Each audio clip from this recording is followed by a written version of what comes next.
Bonjour à tout le monde, bonjour chers collègues, bonjour chers professeurs. Dans le cadre du master d'épileptologie de l'année 2024-2025, il nous a été porté de faire un travail sur la classification des épilepsies et des syndromes épileptiques. Ce travail a été préparé par le groupe 2. Notre travail a plusieurs intérêts, notamment celui qui est de l'intérêt diagnostique, car il permet de catégoriser les patients de façon plus facile. Elle a un intérêt du choix thérapeutique. Elle a un intérêt sur le type de crise pour pouvoir orienter vers des syndromes épileptiques bien spécifiques. Au cours des années, l'évolution des classifications des différents syndromes épileptiques a évolué, notamment allant de 1964 jusqu'en 2022, où nous sommes quittés du GASTO, Proposed International Classification Schedule, à la classification des syndromes épileptiques. En 1981, donc, ces différents syndromes épileptiques étaient regroupés en plusieurs classes, à savoir des crises généralisées qui comprenaient des absences, des crises myocloniques, des crises cloniques, des crises tonico-cloniques et des crises atoniques, qui faisaient partie des grandes crises généralisées. Et d'autre part, nous avons des crises partielles. Les crises partielles étaient divisées en des crises motrices, sensitives, sensorielles, végétatives, psychiatriques et dans une autre catégorie, nous avons des crises complexes qui étaient associées à des troubles de la conscience, des crises partielles également, secondairement généralisées et enfin des crises non classées. La classification internationale des crises épileptiques en 2010 a évolué avec plusieurs modifications sur trois points essentiellement, notamment sur la définition des crises focales. Le terme focal était remplacé par le terme partiel. Ils sont passés de l'abandon du thème simple au thème complexe et du thème de bilatéralisation qui a remplacé le thème secondairement généralisé. D'autre part, nous avons noté également la nouvelle définition des crises généralisées qui était la description d'autres types de crises d'absence telles que les absences myocloniques, les absences avec les myoclonies oculaires qui ont été reconnues dans la classification. Tout de même, nous avons noté le terme myoclono-atonique qui était remplacé par le terme myoclono-astatique. Et enfin, les spasmes épileptiques remplacés par une catégorie à part en tant qu'inconnue. Les crises généralisées donc ont été subdivisées en plusieurs classes, à savoir les crises tonico-cloniques, les absences, les crises myocloniques, les crises cloniques, les crises toniques, les crises atoniques. Et quant aux crises focales, elle était reconnue avec ou sans altération de l'état de conscience. Elle était reconnue souvent associée à d'autres symptômes pouvant être moteurs ou végétatifs. Et enfin, la grande classification d'autres crises à début inconnu, principalement les spasmes épileptiques. Les classifications ont évolué de façon crescendo jusqu'en 2017, où nous avons constaté la subdivision en plusieurs classes avec des modifications essentiellement sur trois principaux points, à savoir le siège du début de la crise, l'état de conscience pendant la crise, la sémiologie élémentaire de la crise. Les schémas linéaires à plusieurs niveaux, à savoir le niveau 1 qui constitue à identifier le type de crise, le niveau 2 qui constitue à identifier le type d'épilepsie et enfin le niveau 3 qui constitue à identifier le syndrome épileptique. Il est très important de noter l'étiologie et les comorbidités qui sont nécessaires à chaque classification épileptique afin de pouvoir mieux identifier de façon précoce la crise, poser un diagnostic précoce et mieux s'orienter dans la prise en charge thérapeutique et pouvoir déterminer le pronostic.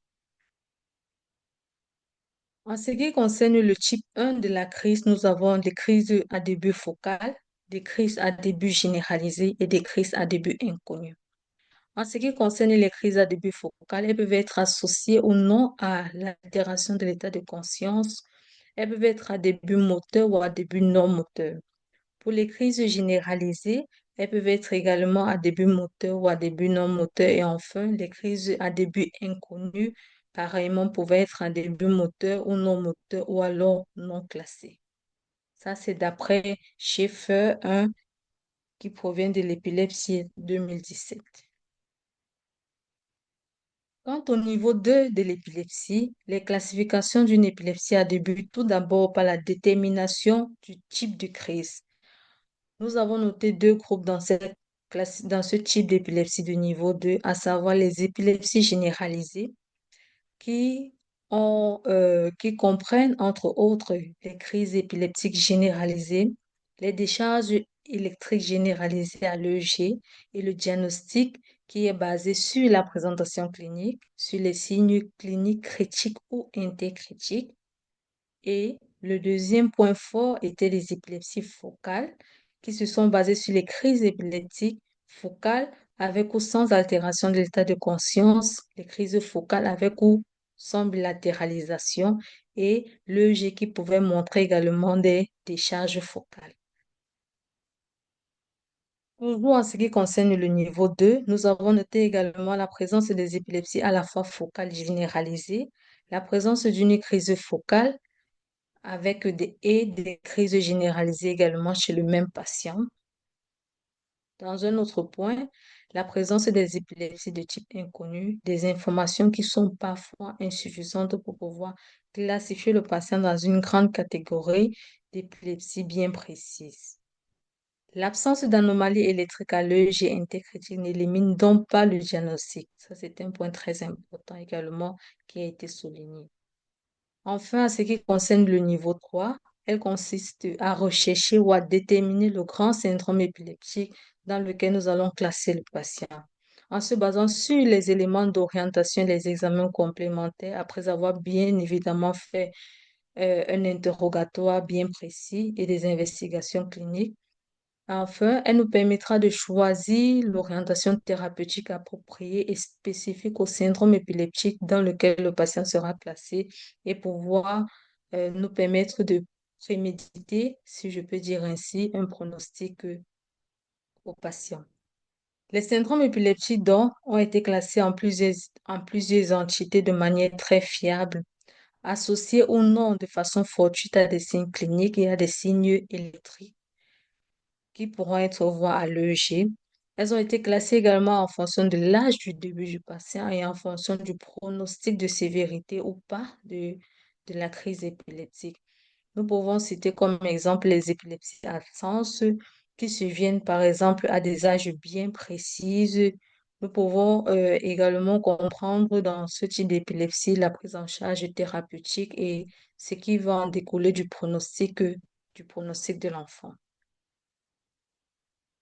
Donc, nous terminons donc avec les dernières grandes classifications, qui est la classification de l'ILAE 2022, qui nous a permis de redéfinir les syndromes épileptiques, de déterminer les critères d'inclusion et d'exclusion de chaque syndrome épileptique, ainsi que des signes d'alarme, les noms propres qui ont été de façon majoritairement supprimés, mis à part le nom de Dravet et pour le syndrome également de Lennox-Gastaut. Chez les nourrissons, un nouveau groupe de syndrome épileptique a apparu en ce qui concerne les grands syndromes spécifiques d'une étiologie bien particulière. Le terme d'encéphalopathie développementale et épileptique qui ont été utilisés dans sa totalité ou en partie. Également, nous avons noté la présence des encéphalopathies développementales et ou épileptiques. Donc, nous voyons donc l'évolution de ces différentes crises. Nous voyons en ce qui concerne les épilepsies à début focal, nous voyons les différentes classifications en fonction de l'âge chez le nouveau-né, chez l'enfant, chez le petit enfant, chez le grand enfant, chez l'adolescent et chez l'adulte. Après, nous voyons pour les épilepsies généralisées également les grandes classifications pendant la période néonatale, la période de la petite enfin de l'adulte. Nous voyons bien que les différentes grandes classifications des syndromes épileptiques ont été bien répertoriées en fonction des différentes tranches d'âge qui ont été présentées. Et enfin, en ce qui concerne les syndromes épileptiques développementaux ou alors en ce qui concerne les encéphalopathies avec les détériorations neurologiques qui peuvent survenir ou bien qui sont associées. Ils ont été classés donc en fonction de l'âge, en fonction du développement. Nous donnons un petit mot en ce qui concerne les encéphalopathies développementales. Elles surviennent avec une détérioration cognitive qui est liée à l'activité épileptique persistante, dont les étiologies peuvent être multiples. Elles comprennent donc, entre autres, les syndromes euh, épileptiques avec détérioration neurologique progressive, détérioration après une période de développement normal. Donc, la détérioration cognitive peut survenir soit pendant le moment de survenue des crises épileptiques, ou alors on peut avoir un enfant avec un bon développement psychomoteur et on note une détérioration cognitive et comportementale qui survient après, donc au moment où les crises épileptiques euh, apparaissent. Bon, là nous avons fini avec les différentes grandes classifications. Nous allons donner quelques mots sur les principaux syndromes épileptiques. Nous notons donc la nouvelle nomenclature qui concerne les épilepsies autolimitées avec des pointes centrotemporales. Nous voyons que ce sont des épilepsies principalement focales avec des anomalies électriques. L'âge d'apparition est chez les adolescents avec un âge supérieur à 12 ans. Le développement, dans la plupart des cas, est normal, mais on peut avoir des déficiences qui sont modérées, qui sont des signes d'alerte. L'examen neurologique, dans la plupart des cas, est normal. Il faut faire l'imagerie pour rechercher, par exemple, une cause structurelle. S'il y a la présence d'une cause structurelle, ça sera un critère d'exclusion. Et enfin, l'évolution qui évolue vers la rémission plutôt euh, au fur et à mesure de l'évolution. Quant aux épilepsies absence de l'enfant, ce sont des crises de type absence. Elles peuvent être typiques ou atypiques avec des anomalies à l'EEG qui sont caractérisées par la présence des ondes lentes avec une moyenne qui varie entre 2,5 et 4 Hz. Elles apparaissent chez l'adolescent ou bien alors autant pour moi, elles apparaissent à l'enfance avec un développement qui est normal, l'examen neurologique est normal, de même que l'imagerie. Quant aux épilepsies avec des crises induites par la lecture, ce sont des crises qui sont caractérisées par des myoclonies des muscles orofaciaux déclenchées par des tâches telles que la lecture ou le langage. Avec des anomalies à l'EEG, le développement est normal, de même que l'examen neurologique et l'imagerie. Quant au syndrome de spasme épileptique infantile, elles surviennent donc à l'enfance chez le petit enfant avec des crises à type de spasme épileptique. À l'œil, on a des hypsarythmies avec des anomalies épileptiformes focales ou multifocales. Les comorbidités sont souvent les plateaux les troubles gestion des différentes acquisitions que l'enfant aurait déjà eues lors de la croissance. En ce qui concerne les syndromes de Lennox-Gastaut, ce sont des crises qui peuvent être de plusieurs catégories. Elles peuvent être toniques, elles peuvent être à type d'absence atypique, des crises atoniques, des crises myocloniques, des crises focales avec altération de l'état de conscience, des crises tonico-cloniques généralisées, des spasmes épileptiques ou alors des états de mal épileptique. À l'EEG, elle est caractérisée par des activités parocystiques. L'âge de survenue, c'est inférieur à 18 ans avec une évolution de la maladie vers une épilepsie pharmacorésistance et une déficience intellectuelle. Enfin, le concept d'épilepsie généralisée génétique est classifié en deux grands groupes. Nous avons des épilepsies généralisées qui sont dites idiopathiques, allopathies.